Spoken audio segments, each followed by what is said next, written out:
bem-vindo ao canal Futebolaço. Eu sou o Dieguinho, diretamente das cavernas aqui do meu carro, meio que no escuro, de forma improvisada. Tô gravando do estacionamento aqui. Cheguei para gravar agora com o Jorginho, tetracampeão mundial. O episódio de hoje vamos falar só de Vasco, porque a gente tentou gravar na semana retrasada e a luz caiu durante o episódio 2 vezes. E a gente já tinha falado de América, a seleção brasileira, a Copa de 90, 94 e a passagem dele no Flamengo.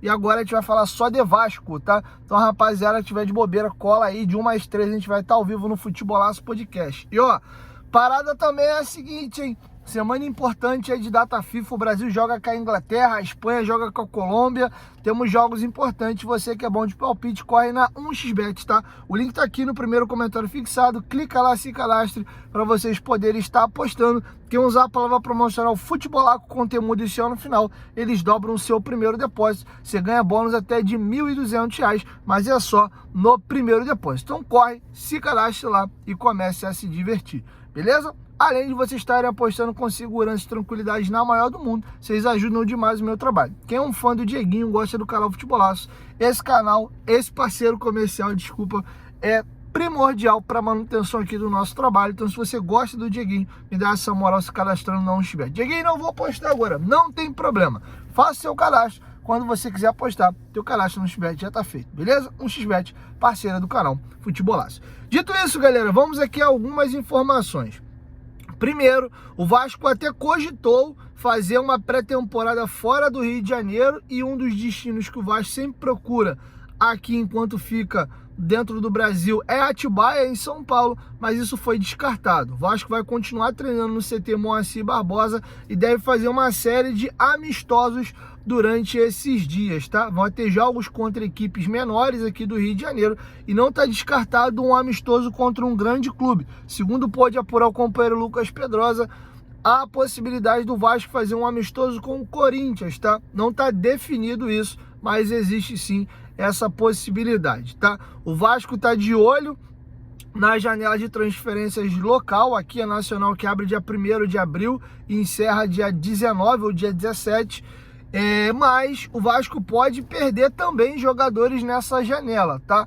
O Maicon foi um jogador que teve balançado para sair do Vasco por uma proposta que ele recebeu do Vitória, e com a reabertura dessa janela agora dia 1º, e o Maicon mais uma vez ficou com a bunda colada no banco lá e sequer foi a campo, talvez ele externe o desejo dele de realmente de deixar o Vasco, já que está tendo poucas oportunidades aqui, tem um clube querendo que ele seja importante e titular em outro local, e o Ramon Dias já deu mostras de quando o atleta bate o pé e fala que não quer ficar, ele o libera. Isso aconteceu com o Gabriel Peck, com o Luco Orediano e também com o Marlon Gomes. Então com o Maicon não seria diferente. O Serginho também é um atleta que está no radar de equipes de séries A e B do Campeonato Brasileiro, e também tem a possibilidade do Vasco pedir o encerramento do empréstimo do Cauã Barros, já que é uma posição detectada como carente hoje dentro do elenco.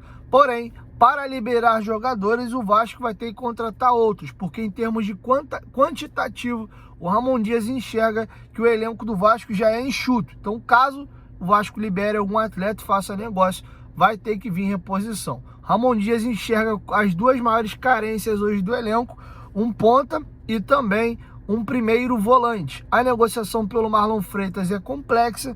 O Botafogo, através do John Textor, não quer fazer o negócio, não vê com bons olhos a venda do jogador, mas óbvio que dinheiro é dinheiro. Se chegar com uma proposta interessante, no mínimo a partir de 3 milhões de euros, o Botafogo pode pensar em abrir negociação. Mas não pense que será fácil, que o Botafogo está disposto a fazer esse negócio. Lembrando que o Botafogo vai ter mais um reforço de peso para a posição de volante, que é o Alan. O jogador está acertado já com o Botafogo. O Alan, cria da nossa base, que brilhou intensamente na Europa e jogou durante muito tempo na seleção brasileira, tem um pré-contrato acertado com o Botafogo para chegar na janela do meio do ano, tá bom? Então o Vasco, para tentar fazer esse negócio, vai ter que beliscar na casa entre 3 e 4 milhões de euros.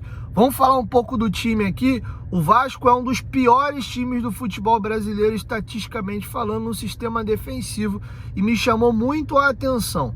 Primeiro, dos clubes da Série A, o Vasco é de longe o clube que mais oferece possibilidades ao adversário de finalizar no seu gol. O Vasco fez 15 partidas até agora, 13 pelo Campeonato Carioca, mais 2 jogos de Copa do Brasil, e os adversários chutaram 209 vezes na meta do Vasco. O segundo clube da Série A que mais permite o adversário finalizar no seu gol é o Botafogo. O Botafogo teve 172 finalizações no seu gol, sendo que o Botafogo jogou 2 jogos a mais que o Vasco da Gama. Então isso aí mostra como a meta do Vasco é muito atingida pelos adversários. O Vasco tem uma média aí de 14 finalizações no seu gol por partida, enquanto o Botafogo tem na casa de uma média de 10. Só para vocês terem uma ideia, além das finalizações, seja ela qual for, o Vasco também é o clube que mais permite o adversário chutar na direção do gol. São mais de 70 finalizações na direção do gol do Vasco. O Vasco também lidera esse ranking. E o Vasco, em 15 jogos, tomou 16 gols, e também dos clubes da Série A é o que tem a defesa mais vazada. O Vasco, em média, para ganhar uma partida, no mínimo tem que fazer 2 gols, porque até aqui é certo que ele toma pelo menos um gol por partida. Teve 0-0 em clássicos, mas pegando toda a média do Vasco nas competições até aqui, o Vasco tem uma média superior a 1 gol por partida. Por isso, o Ramon Dias está com foco aí nesse primeiro volante. E essa situação é importante para a gente entender que o que faz uma equipe ser sólida e bem postada não necessariamente é ter mais ou menos zagueiros. O Vasco, ano passado, no 4-3-3, ele era um time que defensivamente ia muito bem. Maicon e o Medel estavam muito bem na zaga e o Vasco era melhor protegido. Tinha um ponta que fazia um trabalho de jogo sujo absurdo, que era o Gabriel Peck. Hoje nós não temos mais esse ponta que se dedica e ajuda tanto na marcação, e tínhamos um meio-campo mais mordedor. O Zé Gabriel jogava mais protegido porque o Paulinho dava muito combate à frente da área, o Peck descia para ajudar a fechar também a lateral, e aí o Vasco se defendia um pouco melhor. O Marlon Gomes, quando jogava de ponta, também descia para ajudar na marcação, e o Praxedes tinha uma temporada muito melhor do que essa que ele faz em 2024. Tá? Então essas são as principais carências detectadas pelo treinador Ramon Dias. E aí, para encerrar, anteontem, na segunda-feira, os companheiros do canal Atenção Vascaínos trouxeram a informação de que a relação entre a comissão técnica e o Alexandre Matos não era boa. E o Alexandre Matos ontem desmentiu essa informação, porém, o companheiro Lucas Pedrosa conseguiu mergulhar aí a fundo e trazer bastidores do porquê, sim, a relação ela não é boa. Eles podem negar, dizer que não, tá tudo bem, mas isso não é verdade. Não estão dizendo que eles se odeiam, que eles não se falam, que eles se xingam, não é isso. Mas a comissão técnica do Vasco está extremamente insatisfeita com o trabalho do Alexandre Matos. E aí, para a gente começa a juntar as pedras aqui, você vê que algumas coisas fazem sentido. Se vocês lembrarem, aquela entrevista coletiva que eu falei para vocês ontem aqui no canal, da apresentação do Galdames, do Vitor Luiz, do Adson e também do Kehler, o Alexandre Matos levantou naquela coletiva quais eram os 3 grandes desafios dele nessa temporada. Melhorar a comunicação do clube, porque o Vasco se comunicava muito mal, prometia rios e fundo aí, não cumpria. Segundo, lidar com a ansiedade e a pressão da comissão técnica, que toda hora ficava em coletiva pedindo reforço, e isso estava incomodando o Alexandre Matos, e a própria ansiedade dele. Ele mesmo disse que ele é um cara acostumado a ser veloz, a ser agressivo no mercado, contratar e ser mais ágil, e no Vasco, pelo processo burocrático da 777, ele estava um pouco mais de mãos atadas e ele mesmo estava se incomodando com isso. Então ele, como representante maior da pasta, ele é o diretor executivo do departamento de futebol, ele tinha essas 3 missões: melhorar a comunicação do clube, lidar e controlar a ansiedade da comissão técnica e também a dele. E aí o que acontece? A informação apurada pelo companheiro Lucas Pedrosa, e o Pedrosa é um craque, brilhante como sempre. O que ele conseguiu apurar? Vocês lembram que o Emiliano Dias disse que o Alexandre Matos é um fenômeno? Se eu não me engano, essa entrevista ele deu lá no começo do ano, até para os companheiros do canal Atenção Vascaínos. Sendo que naquele momento, aquela fala do Emiliano Dias é em cima do que foi vendido para o Ramon Dias e o Emiliano. E sim, até chegar ao Vasco, o Alexandre Matos era considerado aí, juntamente com o Rodrigo Caetano, os dois principais diretores executivos. E eles estavam muito felizes com a chegada do Alexandre Matos, um cara tarimbado, um cara grande. Porém, o Vasco continuou com dificuldade de fazer algumas contratações, e o que apurou o companheiro Lucas Pedrosa é que o Alexandre Matos e o Ramon Dias não estão falando a mesma língua. E aí ele deu alguns exemplos muito interessantes.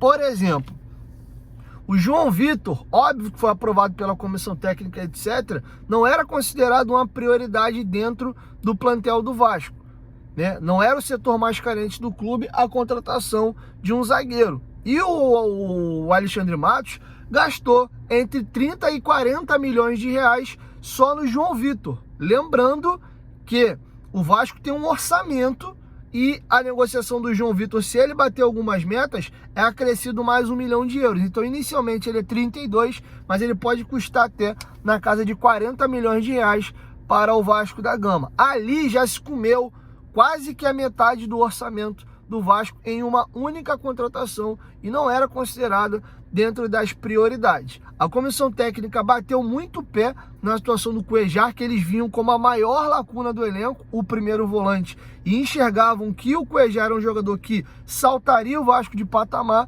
mas o Alexandre Matos tinha um desejo de contratar o Sforza. Era um jogador mais com o perfil da empresa, jogador mais jovem, com possibilidade de revenda, de fazer lucro, e ele se antecipa e meio que passa por cima da comissão técnica e fecha a contratação do Sforza, sendo que a comissão técnica se incomoda com aquilo, vai no Lúcio Barbosa e fala: peraí, a minha prioridade é um jogador pronto, eu preciso de um cara pronto para chegar e resolver meu problema. O Sforza é bom jogador, não vejo problema dele vir, se puder contratar os dois, legal, mas a minha prioridade é o Cuéllar. E aí a 777, após um contato do Lúcio Barbosa por um pedido feito pelo Ramon Dias, brecou o negócio e a comissão técnica bateu o pé: eu quero o Cuéllar. O Emiliano Dias é muito amigo pessoal do Cuéllar, conversou com o mesmo. O Cuéllar disse que queria e tinha um desejo de jogar no Vasco e voltar a trabalhar com o Ramon Dias. E o Vasco trava a negociação com o Sforza, que ficou, ao meu ver, até feio, porque o Alexandre Matos foi no News Old Boys, tratou valor, tratou luva, tratou aquisição, e na hora, simplesmente depois, teve que abandonar o negócio por uma pressão da comissão técnica que queria o Cuéllar. E aí o que aconteceu? O Vasco foi até o Al-Shabaab, sendo que o Al-Shabaab não queria vender o Cuéllar, porque a janela de transferência estava finalizando, eles não conseguiriam contratar um outro jogador e tinham acabado de comprar o Cuéllar junto ao Al-Shabaab e tinham nele uma peça importante do elenco. Então, por mais que o jogador manifestasse o desejo de se transferir ao Vasco, naquele momento não era interessante para o Al-Shabaab. Por esse motivo, o negócio teve que ser encerrado. E aí, precisando ainda contratar um volante, o negócio com o Cuéllar melou. O Ramon Dias falou: ok, então já que não dá para trazer o Cuéllar, é o Sforza, não tem tu, vai tu mesmo. E o Alexandre Matos volta no News Old Boys, a janela já mais próxima de fechar, e contrata o Sforza. E vocês veem que o Sforza não é titular com o Ramon Dias, tem jogo que ele entra, tem jogo que ele não entra, e ele, num jogo importante, decisivo, na visão do Ramon Dias, o Praxedes estava à frente dele, ele sequer iniciou a partida, e ele vem sendo banco ou do Medel, que foi improvisado ali para jogar de primeiro volante, ou para o Zé Gabriel. Na visão da comissão técnica, o Zé Gabriel está mais pronto do que o Sforza, que tem mais de 100 jogos com a camisa do News Old Boys, mas é um jogador mais jovem. E o Sforza veio para cobrir a saída do Marlon Gomes, não para a função de primeiro volante. Lembrando que o Vasco só pode fechar a contratação do Sforza depois da oficialização da venda do Marlon Gomes ao Shakhtar Donetsk. Então esse é mais um ponto que incomodou a diretoria, a comissão técnica do Ramon Dias. Outro assunto que deu confusão foi a situação do André Silva. O André Silva foi uma indicação da comissão técnica do Ramon Dias.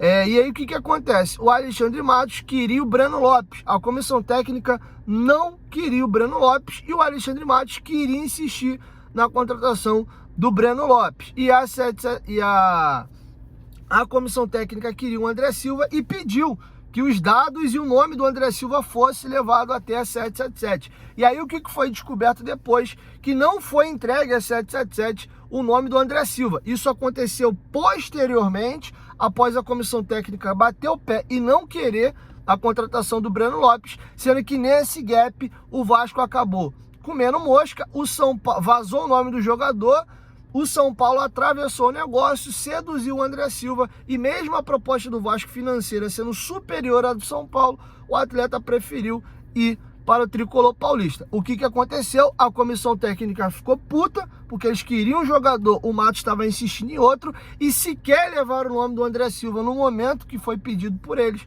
para a 777. E aí o que apurou o companheiro Lucas Pedrosa é que o empresário do Ramon Dias, a pedido do Ramon Dias, e numa conversa que aconteceu entre Ramon Dias Emiliano e o CEO da SAF, Lúcio Barbosa, pediram para que o empresário do Ramon Dias fizesse o negócio. E aí surge o nome do Cleiton. E quem faz a negociação para a contratação do Cleiton não é o Alexandre Matos, e sim o empresário do Ramon Dias. Isso deu problema internamente e, segundo apurou o companheiro Lucas Pedrosa, inclusive o Alexandre Matos e a comissão técnica do Ramon Dias chegaram a ficar sem se falar durante alguns dias e desde então a relação está azeda. Perdeu-se a confiança do Ramon Dias para com o Alexandre Matos pela situação do Cuejar, pela forma como foi conduzida a negociação com o Sforza, e a pá de cal foi a situação do André Silva. O Vasco acabou perdendo um jogador e sequer o Alexandre Matos chegou a levar o nome, num primeiro momento, do André Silva para a 777. Isso irritou demais a comissão técnica, que decidiu fazer a negociação por fora, sem passar pelo Alexandre Matos, e arrolando, inclusive, o CEO da SAF, o Lúcio Barbosa, nessa situação. Então, esse é o atual cenário envolvendo Alexandre Matos e a comissão técnica. Ah, Diego, então eles não vão se falar, então tá tudo rachado. Não é isso. São adultos, são profissionais da mais alta prateleira e são adultos e maduros e podem ter uma conversa, resolver, aparar as arestas. Mas sim, a relação não é boa e teve rusgas durante a temporada. Inicialmente, tinha-se uma expectativa da comissão técnica por todo o cenário e o currículo pregresso do Alexandre Matos, mas no Vasco isso não tem acontecido e tem irritado a comissão técnica. E eu volto a falar aqui para vocês: parem de colocar as pessoas em pedestais, vivam no hoje. Tá trabalhando bem no Vasco? Tá bem. Tá trabalhando mal?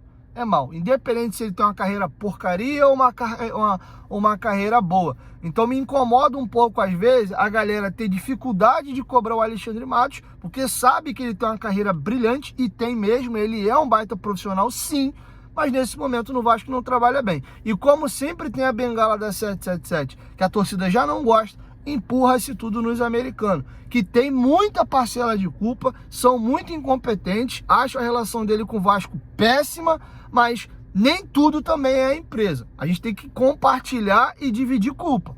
O Ramon tem culpa em algumas coisas, o Matos tem culpa em outras, e a 777 também tem culpa em outras questões. O Ramon Dias tem mérito em algumas coisas, o Alexandre Matos tem mérito em outras coisas, e a 777 também tem mérito em algumas coisas. Ninguém é vilão o tempo inteiro, ninguém é herói mocinho o tempo todo. Então vamos parar com esse negócio de protecionismo a alguns nomes e ostracismo e madeira para outros que vocês não gostam, tá bom? Então tá feito o registro, tem bastante informação aí sobre o macro, sobre o todo, desde pré-temporada, jogos, treinos, a questão também aí da comissão técnica e o Alexandre Matos. Quero te ouvir, deixa a sua opinião aqui embaixo nos comentários, beleza? 1, 2, 3, Futebolaço, tamo junto, família, e logo mais eu volto com a nossa segunda edição, e ó, tô indo gravar agora, já tô até aqui no estúdio já, para gravar o Futebolaço Podcast, episódio número 132, com o Jorginho, valeu? Vamos falar muito de Vasco, cola na resenha lá, tamo junto.